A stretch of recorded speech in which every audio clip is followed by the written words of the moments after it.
Hello bachcho, let's read the question first. The question says a sample of CaCO3 solid is introduced into a sealed container of volume 0.821 liter and heated to 1000 Kelvin until equilibrium is reached.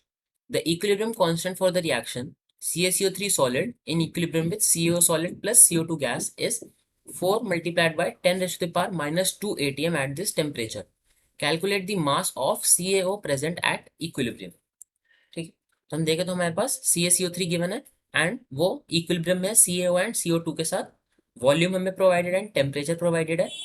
We know the equilibrium constant which is Kp and हमें find out करना है mass of CaO present at equilibrium. तो यहाँ की concept की बात करेंगे तो हमें सिर्फ पार्शियल प्रेशर निकालना होगा गैस का जिससे कि हम आगे बात कर पाएंगे. तो यहाँ करते हैं देखिए, तो की कंसेप्ट हमारा इस हेट्रोजीनस इक्विलिब्रियम है हमारे पास एक, तो हमें उसी के बारे में बात करनी. सो आर की कंसेप्ट इज हेट्रोजीनस इक्विलिब्रियम. ठीक है, हेट्रोजीनियस इक्विलिब्रियम क्या होता है? जब हमारे पास डिफरेंट स्टेट्स में प्रेजेंट हो हमारे रिएक्टेंट्स एंड प्रोडक्ट्स. तो अगर हम यहाँ देखें तो हमारे पास रिएक्टेंट जो है वो सॉलिड है, एक और प्रोडक्ट सॉलिड है एंड हमारे पास कार्बन डाइऑक्साइड गैस है. तो यानी कि जो हमारा इक्विलिब्रियम है वो बाकी सॉलिड से अफेक्ट नहीं होगा, सिर्फ एक गैस से अफेक्ट होगा जो कि कार्बन डाइऑक्साइड है. तो अगर मैं Kp लिखूँ, सो Kp को सिर्फ एक ही फैक्टर अफेक्ट कर रहा होगा which is partial pressure of carbon dioxide. तो मतलब कि यहाँ से हमारे पास partial pressure of carbon dioxide is will be equal to 4 multiplied by 10 to the power minus 2 atm. ठीक है, तो हमारे पास पार्शियल प्रेशर आ गया कार्बन डाइऑक्साइड का. तो यहाँ से हम number of moles of carbon dioxide निकाल सकते हैं using the ideal gas equation which is PV is equal to nRT. तो यहाँ से we get the number of moles as PV divided by RT.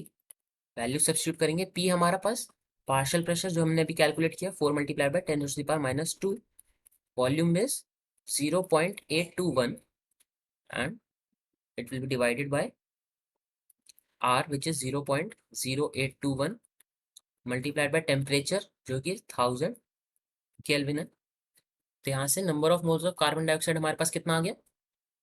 Number of moles of carbon dioxide equal to 4 multiplied by 10 raise to the power minus 4 moles.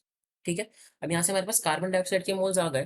तो अगर हम देखें एक reaction में जितना हमारे पास कार्बन डाइऑक्साइड बन रहा है उतना ही हमारे पास कैल्शियम ऑक्साइड बन रहा है. ठीक है, which means number of moles of calcium oxide is equal to the number of moles of carbon dioxide which is equal to 4 multiplied by 10 raised to the power minus 4.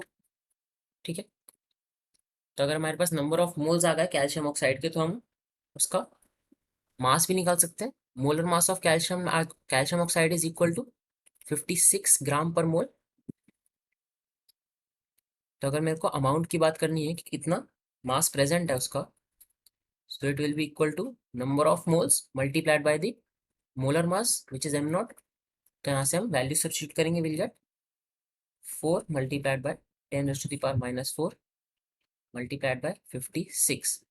यहाँ से हमारे पास mass आया कैल्शियम ऑक्साइड का equal to 22.4 multiplied by 10 raise to the power minus 3 gram, या फिर हम इसको लिख सकते हैं 22.4 milligram.